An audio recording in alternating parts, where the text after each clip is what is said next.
देखिए छात्रों, एसपी बख्शी का बी ग्रुप यानी रिवीजन सेट बी का 16 नंबर से बता रहे हैं और बताते जा रहे हैं। देखिए, आराम से समझिए। इम्प्रूवमेंट इंग्लिश है, गुड अंग्रेजी क्या गुड नॉलेज का जरूरत पड़ता है जब अच्छा जानते हैं। देखिए, स्केप प्लस भी प्लस आई, फिर देखिए स्केप प्लस बीइंग प्लस भी थ्री पैसिव। यह हमारा स्ट्रक्चर है। स्केप के बाद आईजी लगता है, इसमें कोई दूरा नहीं है। लेकिन जब दूसरे के द्वारा काम किया जाएगा तो स्केप के बाद बीइंग प्लस भी थ्री या स्केप प्लस हैविंग बीन प्लस भी थ्री, ये भी पैसिव। तो यहाँ रूल कहता है स्केप के बाद फ्रॉम भी लगता है। स्केप के बाद फ्रॉम तब लगेगा जब किसी स्थान से बचकर भागेगा। जैसे ही स्केप फ्रॉम द जेल, वह जेल से भागकर निकल गया, स्केप फ्रॉम हो गया। और किसी काम से बचेंगे तो स्केप के बाद भी प्लस आई एन जी, जरन का रूल है। और यदि पैसिव का रहेगा तो स्केप plus being plus V three या स्केप plus having been plus V three.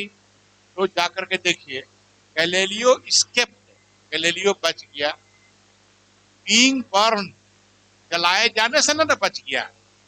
Galileo को जलाता तो कोई दूसरा, जलाए जाने से बच गया। और तब कब बचा? बिकॉज गैलीलियो के लिए ही आया, ही एपोलोगाइज, क्षमा मांग लिया and withdrew his previous statement, और अपने पहले कथन से वापस हो गया, पीछे हट। इसीलिए उत्तर हो जाएगा बी। अच्छा देखिए, यहाँ प्रिडिक्ट को देखिए, भविष्यवाणी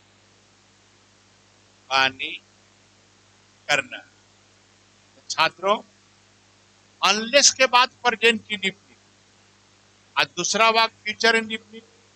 लेकिन प्रिडिक्ट में भविष्यवाणी करना, इसका तो खुद फ्यूचर के लिए भविष्यवाणी ही करता है, इसलिए प्रिडिक्ट क्रिया के साथ सेल विल का प्रयोग नहीं होता। तो अनलेस के बाद प्रेजेंट इंडिफिनिट हो गया यहां से यहां तक। अनलेस एफर्ट्स आर मेड, जब तक प्रयास नहीं किया जाता है। पॉपुलेशन ग्रोथ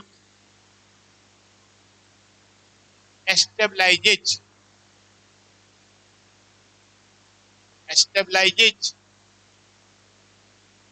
ये ना हो जाएगा। जब तक प्रयास नहीं किया जाता है तो जनसंख्या वृद्धि स्थिर नहीं होती है। इन्वायरमेंटलिस्ट, पर्यावरणविदों ने भविष्यवाणी किया ए वर्ल्ड वाइड स्टारवेशन, विश्वव्यापी भूखमरी बाई 2020 तक। छात्रों, हमारा उत्तर हो जाएगा ए, क्योंकि प्रिडिक्ट क्रिया के साथ सेल विल नहीं लगता।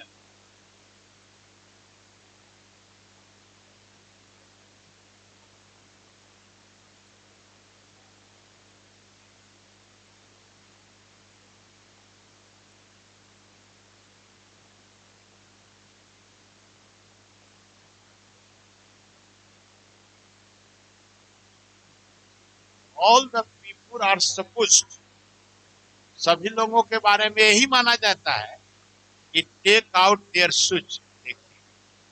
उत्तर होगा ए, पोशाक खोलना या उतारना। देखिए छात्र, जूता उतारेंगे या खोलेंगे। अब पुट ऑफ मन होता है स्थगित करना।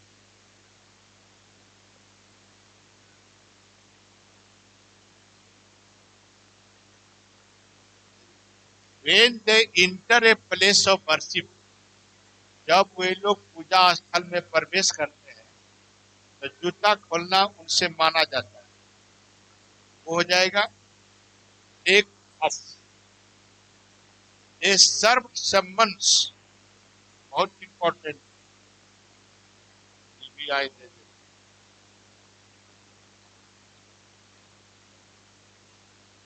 देखिए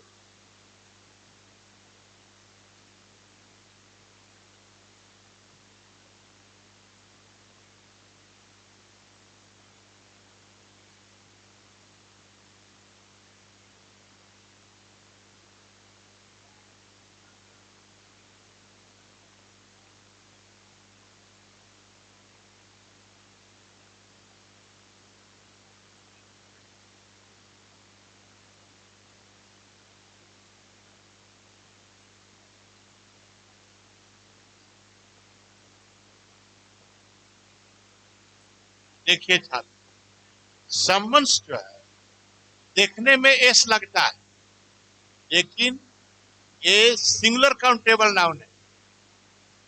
कोर्ट का आदेश, सम्मन्स देखने में प्लूरल लगता है लेकिन यह सिंगुलर काउंटेबल नाउन है, इसलिए सम्मन्स के पहले एयर लगता है, ए लगता है। और सम्मन्स का प्लूरल होता है समन्सेस। इसलिए हमारा जो है उत्तर सही है, उत्तर सही है। 20 का उत्तर हो जाएगा बी। ये भी गलत है, रुक जाइए। They served a summons on the member of parliament to appear in the court of law. Court में उपस्थित होने के लिए मेंबर ऑफ पार्लियामेंट को भेजा गया। तो देखिए ये सही है, सम्मन नहीं है, समन सही शब्द है। समन सिंगुलर नाउन है, इसका प्लूरल समन्स होता है। और हम लिखा देते हैं इसके पहले ए लगता है, इसलिए हमारे तरफ से उत्तर होगा डी। जब सही है तो डी है, क्योंकि ये लगा हुआ है। देखिए ये लगा हुआ है, समन्स होता है, सम्मन नहीं होता है, समन्स होता है, इसलिए हमारा सही है। एसपी बख्शी में यह भी उत्तर गलत है, इसलिए हम बोलते जाते हैं, संभाल के पढ़िए। If I had money I would send to you. देखिए है मन रखना, इफ के बाद 5 दिन डिफिनिट दूसरे वाक्य में would, could, might, should plus V1। तो ये हमारा सही है। If plus subject plus V2 दूसरे वाक्य में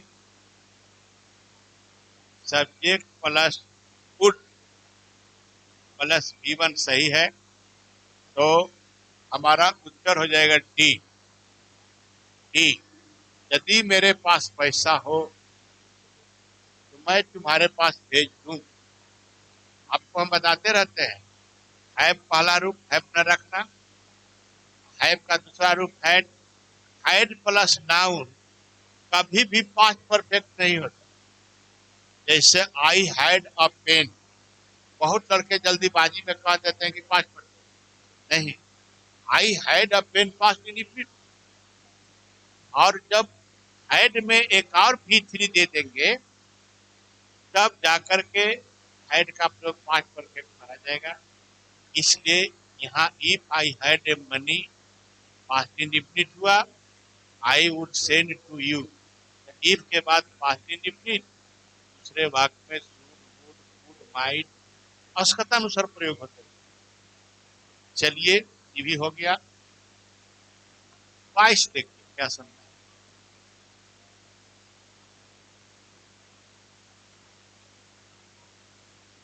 ये होगा this house belongs to me for 2 years। क्यों नहीं होगा? इसलिए कि ये 2 years लगा हुआ है, इसलिए उत्तर हो जाएगा सी। अब अच्छा से व्याख्या सुनिए। देखिए बिलोंग्स का प्रयोग प्रेजेंट इंडिफिनिट में होता है, प्रेजेंट इम्परफेक्ट में नहीं। और यदि सीज फॉर लगा हो तो बिलोंग का प्रयोग प्रेजेंट परफेक्ट में होता है, प्रेजेंट परफेक्ट कंटिन्यूअस में नहीं। तो बिलोंग में होता है अधिकारी होना, अधिकार में रहना। यह घर 2 वर्षों से मेरे अधिकार में रह चुका है। उत्तर हर हालत में ये होने जा रहा है। All my friends are waiting for me since morning. जब सिंस मॉर्निंग हो गया तो ये ना हो जाएगा, मेरे सभी मित्र सुबह से इंतजार कर रहे हैं।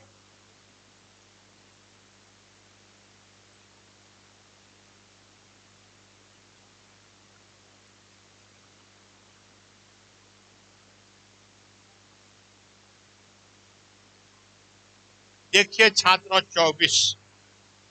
24 का उत्तर Amit is clever at mimicking his friends. Clever at mimicking his friends. अब जरा गौर से देखिए, क्लेवर एट होता ही है, और Amit is extra ordinary clever. Extra ordinary जो है एडवर्ब हो गया, एडवर्ब, और क्लेवर हो गया एडजेक्टिव।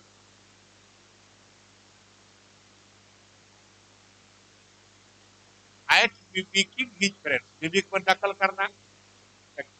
अमित अपने मित्रों को नकल करने में बहुत ही अद्वितीय ढंग से चालाक है।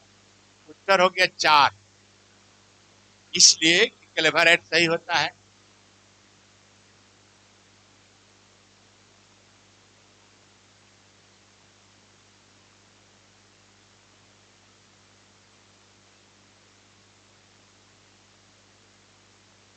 He has got many friends.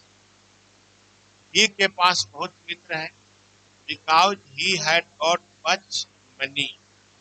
देखिए ये हो,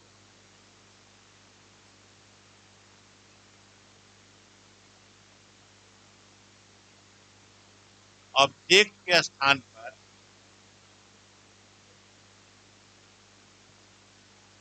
मच के बदले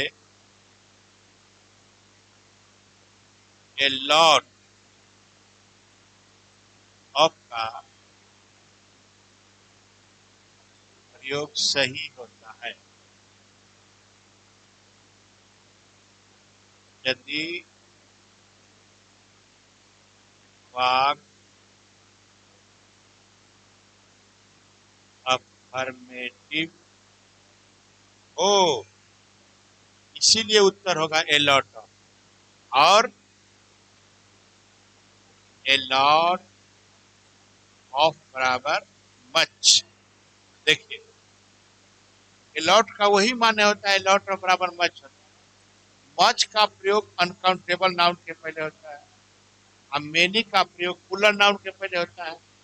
ग्रामर का नियम है। देखिए यहाँ यदि मच का प्रयोग ऑब्जेक्ट के स्थान पर, इसलिए गलत। और यदि यही मच सब्जेक्ट के स्थान पर रहता, इंट्रोगेटिव वाक्य में रहता, निगेटिव वाक्य में रहता, तो मच का प्रयोग कहीं भी करते कोई दिक्कत नहीं। लेकिन अफर्मेटिव वाक्य में मच का प्रयोग ऑब्जेक्ट के स्थान पर करेंगे तो गलत हो जाएगा ग्रामर के नियम अनुसार। इसलिए मच के स्थान पर एलॉट्रॉप का प्रयोग होता है। एलॉट्रॉप का वही माने होता है जो मच का माने होता है। एलॉट्रॉप के बाद अनकाउंटेबल नाउन दिया जाता है और काउंटेबल पूर्ण नाउन दिया जाता है। अब छात्रों क्वेश्चन संख्या 26 देखिए।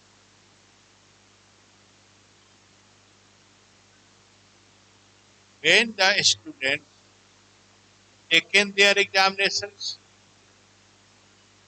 they will have a holiday. Way holiday का आनंद लेंगे। अभी अभी हमने आफ्टर के बारे में बोला, ये उत्तर होने जा रहा है सी। वेन के बाद प्रेजेंट इंडिफिनिट, दूसरा future indefinite, run two, when, after के बाद काम समाप्ति का भाव व्यक्त हो तो वेन के बाद भी प्रेजेंट परफेक्ट टेंस का प्रयोग होता है।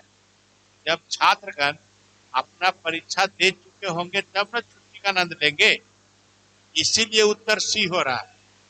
और नहीं तो देखने में यह सही लगता है, एक एग्जाम में परीक्षा देना। छात्रों समझ लीजिए, किताबों में लिखा रहता है when, if, unless, after के बाद प्रेजेंट इंडिफिनिट और दूसरा फ्यूचर इंडिफिनिट। लेकिन when हुआ, if हुआ, आफ्टर हुआ के बाद यदि काम समाप्ति का भाव व्यक्त हो तो when, if, आफ्टर के बाद प्रेजेंट परफेक्ट भी सही होता है। दूसरा वाक्य तो फ्यूचर इंडिफिनिट में रहता ही है या फ्यूचर एक्शन में रहेगा।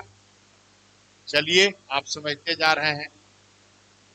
अब मैं क्वेश्चन संख्या देखिए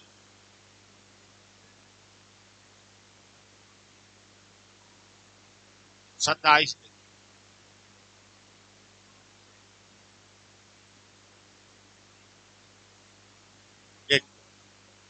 शेक्सपियर लिव, शेक्सपियर रहे for the rain of Elizabeth first and James first. देखिए दो बना, Elizabeth first and James first. तो ग्रामर का नियम है, जब कोई काम समाप्त हुआ और जब कोई काम शुरू हुआ, जब कोई काम शुरू हुआ और समाप्त, शेक्सपियर जिंदा रहे किसके किसके काल में, तो जेम्स फर्स्ट और एलिजाबेथ के शासन काल में। रेन मने शासन, तो ड्यूरिंग होता है, ड्यूरिंग मने होता है के दौरान।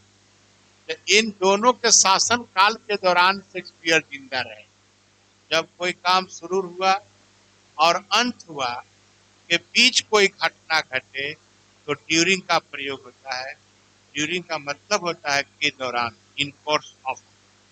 आप समझ सकते हैं, एलिजाबेथ फर्स्ट ने भी शासन किया और जेम्स फर्स्ट भी शासन किया और दोनों का शासन भी समाप्त हुआ और शुरू भी हुआ। उस दौरान शेक्सपियर जिंदा रहे, इसलिए ड्यूरिंग का प्रयोग होता है। She did not believe in God. देखिए बट को मेरे तरफ से उत्तर रहेगा डी। उत्तर इसमें 8 दे रहा है लेकिन नहीं होगा। बट का काम है विरोधाभास पैदा करना, बट का काम है कथनी करनी में अंतर बताना, बट का काम है बोलेंगे कुछ करेंगे कुछ, अन्य विरोधाभास प्रकट करना।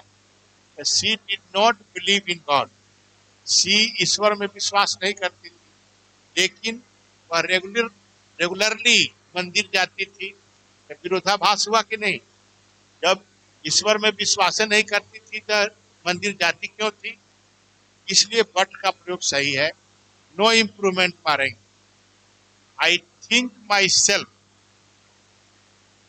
आई थिंक माई सेल्फ का उत्तर होगा, देखिए I think myself, I myself ही होगा ये।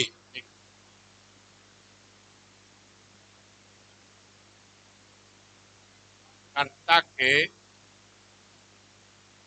ठीक बाद रिफ्लेक्सिव रखने पर इम्फेटिक प्रोनाउन होता है।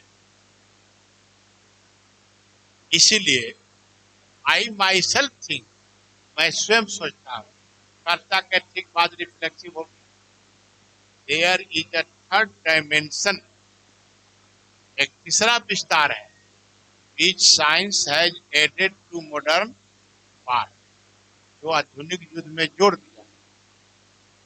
Both Ramesh and his brother were invited.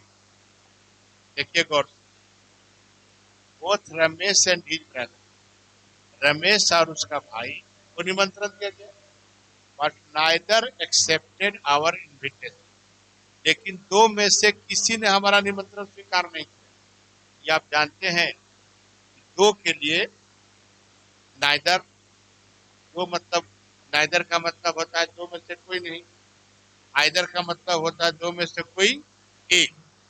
Ramesh and his brother, को निमंत्रण दिया गया, but neither accepted our invitation. लेकिन दो में से किसी ने हमारे निमंत्रण को स्वीकार नहीं किया, इसलिए उत्तर हो जाएगा कि बहुत बहुत धन्यवाद।